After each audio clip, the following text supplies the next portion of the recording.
Hey guys, how's it going? Welcome to this video. All right, so we are going to do A, diagnosis of brake issues, and B, we're going to replace the brakes on a 2020 Honda Odyssey. All right, so let's talk about, when you guys know that you guys have bad brakes. All right, so um, basically, most brakes will have a metal piece on them that will make screeching sounds when your brakes get down to a certain um, get below a certain level.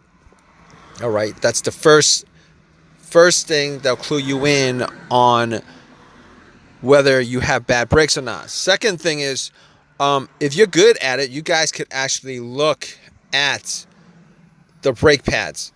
If you guys don't have thick rims and you guys can see the brake pads, a lot of times you guys can actually see on most vehicles, you guys can actually see the brake pads. On this car, I believe you probably can see how low the brake pads are, but you need to know like what level a full brake pad is to make the comparison. Okay, A and B. And C, some vehicles have brake sensors that'll tell you, but I don't think this vehicle has brake sensors. I don't think it does.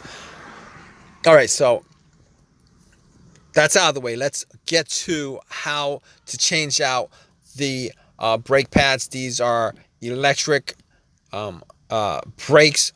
The rear brakes on this vehicle are electric brakes. They're a little bit different.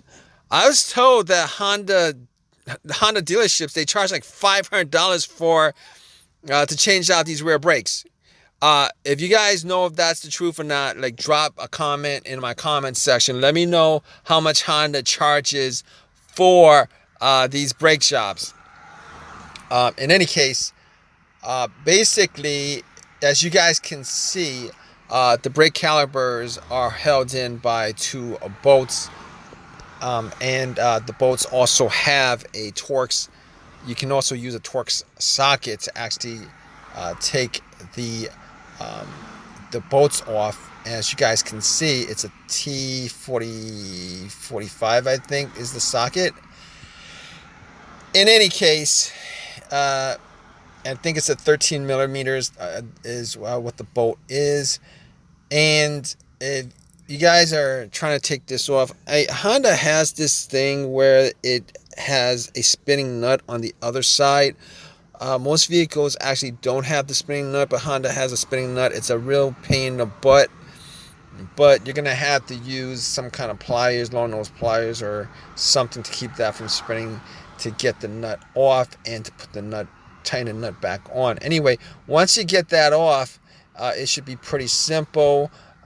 These calipers were a bit stuck on there, and if they are, all you gotta do is just use a screwdriver, just yank it out from the top, yank it out from the bottom, yank it out from the top, and you just do that until it actually comes out. This was a little bit more work to do, but once you get that off, you're good. As you guys can see, those are the brake pads on there. You guys can use a screwdriver to take them off if they're stuck on.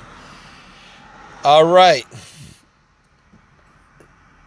Now, as for the electric brake themselves,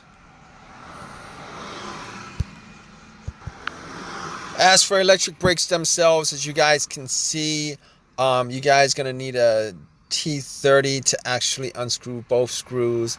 Once you unscrew both screws, the electric motor portion of it, you guys can take off. All right, once you take it off, what you guys gonna do is you guys gonna use, I'm not quite sure what that socket is, but you guys can see what that socket is. All right, pop it in the Torx, little pop it in the socket.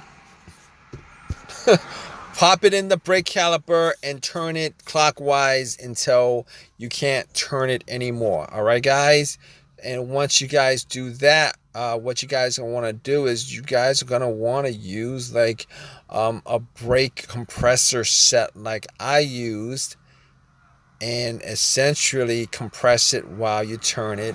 And you guys are going to compress it all the way to the end. After you guys are done, what you guys are going to do is you're going to put the motor back onto the brake, and then you guys are going to screw it back in. After that, pop the whole entire caliper on, rescrew it, and you're good. Easy as that. 1, 2, 3. All right, that's a $500 job at the dealership. $500. Somebody told me it was $500. $500. I don't know if that's true. Leave a comment in the comment section. You guys think it is. In any case, hope that you guys enjoyed this video. Hope this has helped you guys out. Your brake job. If you guys have any questions, leave a question in the comments section. Please subscribe. Please give me a thumbs up. All that good stuff. Appreciate your time, guys. Take care.